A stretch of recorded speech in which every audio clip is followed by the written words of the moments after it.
from my introduction to the book. Introduction, my story.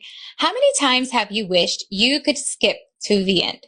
While I know there are people who can patiently sit through a movie or reading a book and wait until the end arrives to find out what happens, I have never been that person.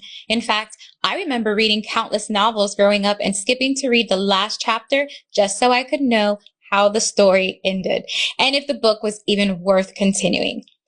If the ending did not pan out as I expected, I would many times abandon the book.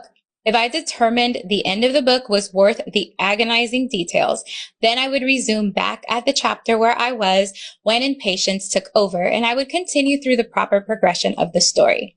Then, with the invention of Google, yes, I'm that old, I was able to do the same thing with movies and shows.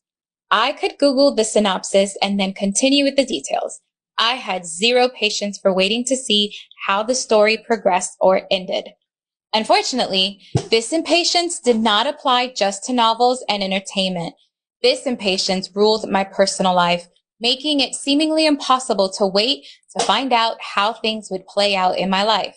So great was my impatience that I developed a pattern of imposing my will and just making things reach their end, no matter how the ending affected me. I wanted the waiting to be over, so I took what I thought was control. But all the while, I was simply self-sabotaging to escape a scenario and move on to something else. However, if that did not work, I learned to withdraw emotionally so that while present in body, I did not care how things ended because of this disconnection of my emotions.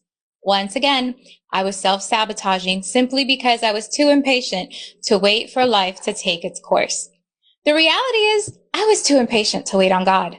Somewhere along the road, I believed that I could make things happen.